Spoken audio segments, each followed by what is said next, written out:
L'organisation d'appui à l'autopromotion OAP en sigle est en train de mettre en œuvre depuis janvier 2022 un projet de réinsertion socio-économique des rapatriés en faveur des personnes vivant dans les sites de Mutambara 1, Mutambara 2, Mayengo et Usebga et des personnes vivant dans les collines environnantes.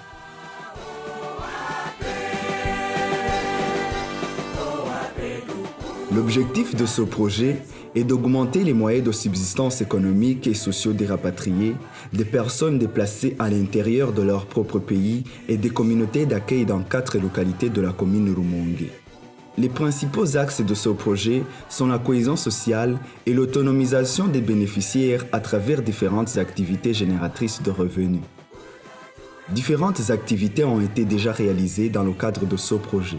Il s'agit entre autres de la formation des 200 participants au projet sur diverses thématiques en rapport avec la paix, le genre et la bonne gouvernance, une mise en place de 5 comités de médiation fonctionnels dans les collines pour résoudre pacifiquement les conflits communautaires, la formation des administratifs locaux des zones et collines cibles sur les principes de bonne gouvernance, 9 groupements d'épargne et de crédit interne qui ont été déjà initiés dans le cadre de ce projet et dont les activités permettent aux membres d'initier diverses activités génératrices de revenus et de pouvoir aux besoins de leur famille, une formation des 200 bénéficiaires du projet sur l'approche plan intégré d'autopromotion PIA ainsi que la réalisation des activités d'intérêt communautaire.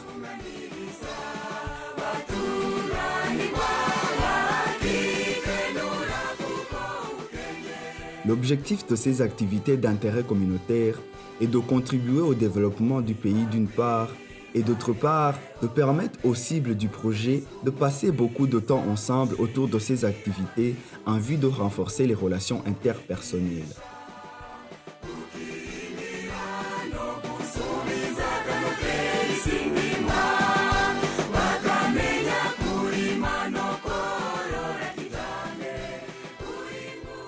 Les activités validées par les administratifs locaux et l'administrateur de la commune Rumonge sont l'entretien des routes et des pistes de communication reliant les collines ou les sites, remplissage des nids de poules, tirage de courbes de niveau déversant l'eau dans le lac Tanganyika, l'entretien de la route principale menant vers la province Bururi ou la commune Nyanzalak de la province Makamba, l'assemblage des briques, du sable, du mélan ou des briques destinées à la construction, à la réhabilitation ou à la protection des infrastructures publiques.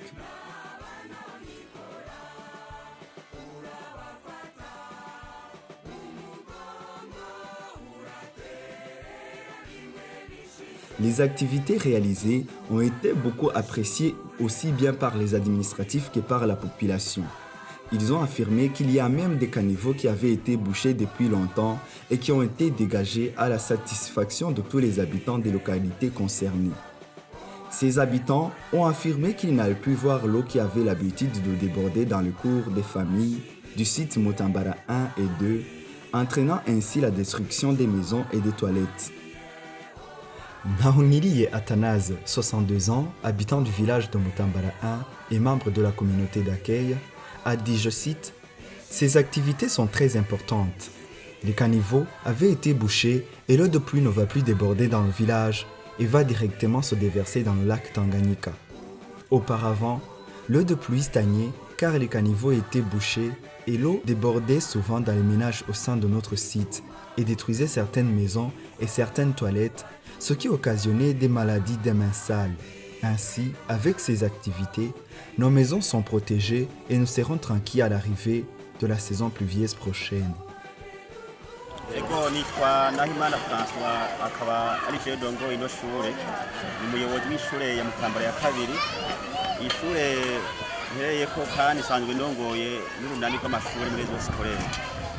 rero umunezero ntangere wo kubona ino shira hamwe uwape ryawuteye iteka rikaza kurangura ibikorwa ngaha by'iterambere na cane cane mu gukingira kino kimanga cari gihanamiye ino shure kuko naragejeje kwandikira amashirahamwe menshi baranha umuhango w'uko bazoza ariko mugabo mwebwe mwikose volonté kuza ngaha gufasha kino kintu kugira ngo tuzibire none rero ko mwakoze ibikorwa n'amashimwe ntangere kuko ibikorwa by'igihugu ino shuri isanga ariko ari ishure rya leta kandi ni ishuri novuga inyubako rusange izofasha abana benshi kandi nabasaba nako batera inkunga ko ndetse n'ibikorwa mituma rakoresha mejuko ko mwoshamwe n'ibindi bikorwa by'ubuhinga busumbize buno buhinga kuko ikimanga kiracabuka y'imvura iguye ico rusaba ishirahamwe OAP canke inzego zirongoye igihugu nuko ikimanga mwogerageza kubakwa neza n'uburyo bukomeye kuko ibi novuga yuko ari gifata kibanza kugira ngo umuntu abarinda yuko bizokorwa ishirahamwe OAP twishimira cyane kuko ntitwayitumye ko nta n'ubwo twabandikiye ni ibikorwa biyumvisemwo byo gukingira inyubako rusange. Nitwa Niyitsigama Rukiya niwo ku mutumba wa Busebwa mu Kigwati c'Amahoro. Ibikorwa mbona biha birakoreka mu ibarabara ndabibona ko ari byiza cyane. Iri shirahamwe ryiyumviye kubikora nirishishikare rikore kandi turakeneye n'ikintu cyitwa amazi ngaha dufise amazi make gose yahari habi gose byari byarakoretse nabi eka nimukurigendamo twaheba tugacumukura ingorane zariho nyene zariho nini kubera ibarabara nyene ryari ribi gose ibarabara ryarimo ibinogo byinshi cyane ariko ubu ishirahamwe OAP yakoze neza ibarabara rirameze neza ubu imodoka zirarengana kandi nta modoka zahora zirengana harengana amakinga n'amamoto nukuri turashimira cyane kubona OAP iza kudufasha kudukorera ibarabara turatanguye kubibona ko bihaye biragenda neza ko bihaye byiyongera kuba neza. Nitwa Sabimana Maurice nkaba ndi umukuru w'umutumba Mayengo muri zone Kigwena komine Rumonge intara ya Rumonge. Hanyuma muri rusangi turashimira OAP yo yaje ku mutumbi wacu kugira ngo yegeranye bane bene gihugu mubona kugira ngo badufashe gusahiriza bine bikorwa mu ntara y'iterambere. Biramaze guhindura ibitari bike na cyane cyane mu bikorwa by'ikibano ni mu iterambere. Murabona ko dufite amabara yasana yasivye ariko bamona ko bamaze kuyasibura ubu bigenda neza. Mu Kigwari ko dufite amabara adashika ku ikaburimbi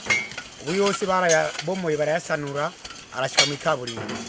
Bari dufite imikora muri site Mayengo yari yarasivye yose barayiziburuye ubu igenda neza. Muri rusange turashimira ababene gihugu bashikiwe na OAP mu bikorwa byiza ariko barakorera umutumba Mayengo. Cyo twosaba rero nuko twosaba OAP ko yo baranye tuba hafi musanzwe muzi ko umutumba ni munini ibikorwa rero ntibihera cyane cyane mu bihe by'imvura bashobora kuba isuri. Hanyuma rero OAP usurika turamira ikaduhindi iminsi mikeya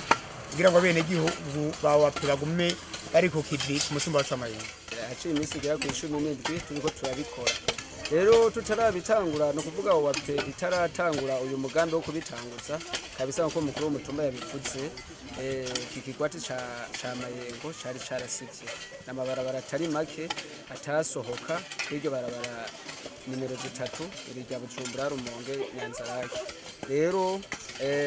amabarabara atanu mu mabarabara atandatu twaramaze kwatobora arashika kwibarabara. Hambavu y'ivyo twaraciye n'umukobeko muniniya ukingira inkukura aya mabarabara yose mubona turiko turakora amanuka twawuciye aho haruguru atandukanye Ngongo hamwe n'Ikigwati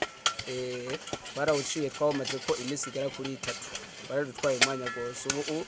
twizera yuko inkukura itazoshobora gusubira kudusanga ino oya. Twarasibuye amakanivu ari ngaha mu Kigwati ca Mayengo muri village Mayengo nk'ibirometero nka 3 byose ubuye harayaga imwaro nk'akayamusimbiye maza kubibona. Ego twaregeranije amatafari ngana ifuru zibiri mu mugambi wo kubaka isare y'umutumba ngaha ku Mayengo. Ego twarasubiye kandi turegeranya amabuye yobangana n'ibeni zibiri yo gutarura ibitarugwa kukuzi kari ngaho oye ku bitarugwa byako bibiri navyo nyene twamaze kuba tubikora ariko n'ubundi bikorwa birashari byinshi n'ubundi bikunze twosaba ishiramwe OAP ko boshobora kutwongera nk'izindi nka zibiri tukabandanya kuko umutumba wacu ni munini uriko amabarabara menshi irimo abanyagihugu benshi wari warasivye urumva mu minsi 24 cyuko atakubesha nitwoba turabiheza kugira gute kubitunganya ko ibindi bikorwa nyamukuru bisigaye hariho gukorerera ku nkengera ziri barabara rya leta nimero 3 ku buryo nimwasura bagaruka muzosanga hayaga noneho hajya mwinjiranye mwabonye yuko ameze neza haya twatoye amabarabara ivyatsi byo ku nkengera twabikuye ego hanyuma kandi tuzosubira twegeranye ayo mabuye turi kumwe n'inzego zo ku mutumba yo gutarura ivyo bitaruka kuko ntibirataruka hanyuma tuzosubira kandi dusahirize mu gufurira ibinogo biri mu mabarabara kurabona n'ahantu haci nkukura kuko ubonye twaciye n'amakanevu ngahaye kugira ngo dufashe kugira amabarabara kumakingiye hagati yo nkukuri zori manukisha hagati mu ntuze muri nyamakanevu itagica mu mabarabara hanyuma ikindi tuzosubira ku mugambi nyene wisare kuko hariho ibiri kuba bikibandanya tuzofasha mu guhereza ayo matafari twagize gute twegeraniza agaturirwa mu gihe umukuru w'umutumba tuba turiye akara kugira ngo iyo nyubako yacu nyubako rusange nyubako y'umutumba ariyo y'igihugu